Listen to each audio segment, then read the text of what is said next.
ఒక ప్రశాంతమైన ఆశ్రమం. మహర్షి ఒక మర్రి చెట్టు కింద ధ్యానంలో కూర్చుని ఉన్నారు.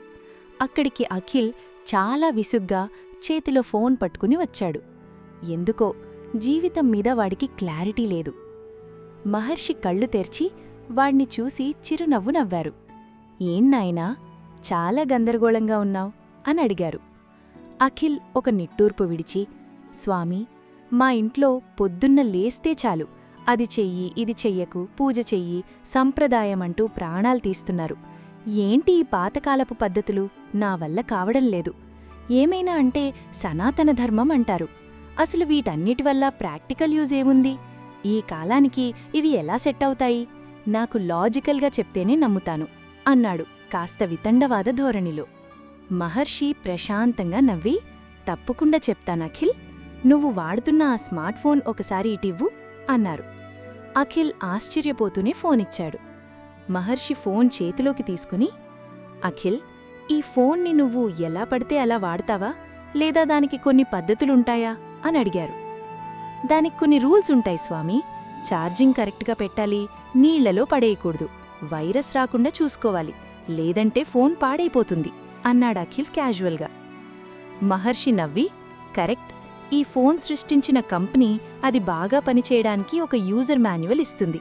సనాతన ధర్మం అంటే మరేదో కాదు, ఈ మానవ జీవితం అనే అత్యుత్తమ యంత్రం పాడైపోకుండా ఎలా జీవిస్తే ఆనందంగా ఉంటుందో చెప్పే లైఫ్ మాన్యువల్.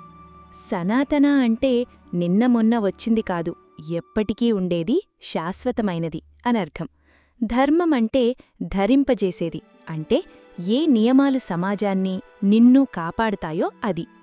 నువ్వు ఫోన్ రూల్స్ పాటిస్తే ఫోన్ బాగుంటుంది, జీవిత నియమాలు పాటిస్తే నీ లైఫ్ బాగుంటుంది. ఇందులో మూఢనమ్మకం ఎక్కడుంది అన్నారు. అఖిల్ ఆలోచనలో పడ్డాడు.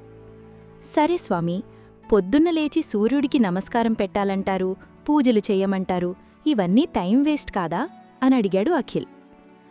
మహర్షి వాడి భుజంపై చెయ్యి వేసి ఆశ్రమంలో ఉన్న తోటలోకి తీసుకెళ్లారు. అఖిల్, నువ్వు రాత్రి ఎన్ని గంటలకి పడుకుంటావు? రాత్రి 2 లేదా 3 అవుతుంది స్వామీ. రీల్స్ చూస్తూనో ఫ్రెండ్స్తో చాట్ చేస్తూనో పడుకుంటాను. మళ్ళీ పొద్దున్న ఎప్పుడో 10 గంటలకి లేస్తాను అన్నాడు అఖిల్ క్యాజువల్గా. మహర్షి ఒక మొక్కని చూపిస్తూ, ఈ మొక్క చూడు, ప్రకృతి నియమం ప్రకారం పగలు సూర్యరశ్మిని తీసుకుంటుంది, రాత్రి ప్రశాంతంగా ఉంటుంది. మన పూర్వీకులు బ్రహ్మముహూర్తంలో లేవమన్నారు. ఎందుకు? సైన్స్ ప్రకారం ఆ సమయంలో ఓజోన్ పొర నుండి స్వచ్ఛమైన ఆక్సిజన్ అందుతుంది. సూర్య నమస్కారాలు చేయడం వల్ల నీ బాడీకి విటమిన్ డి దొరుకుతుంది, వెన్నెముక దృఢపడుతుంది. నువ్వు ప్రకృతి నియమాలను బ్రేక్ చేసి రాత్రిళ్ళు మేల్కొని పగలు పడుకుంటే నీ బయలాజికల్ క్లాక్ దెబ్బతింటుంది. అందుకే ఈ కాలం యువతలో చిన్న వయసులోనే డిప్రెషన్, యాంగ్జైటీ, బీపీలు వస్తున్నాయి. సనాతన ధర్మం నిన్ను పొద్దున్న లేవమని చెప్పింది దేవుడికోసం కాదు అఖిల్, నీ ఆరోగ్యం కోసం, నీ మెదడు చురుగ్గా పనిచేయడం కోసం అని వివరించారు.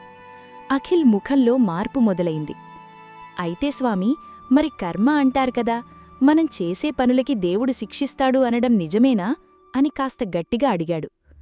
మహర్షి ఒక చిన్న రాయిని తీసుకుని పైకి విసిరారు. అది మళ్లీ కింద పడింది. ఇది గ్రావిటీ, అంటే గురుత్వాకర్షణ. నువ్వు రాయి విసిరికి కింద పడాలి అనేది ప్రకృతి నియమం.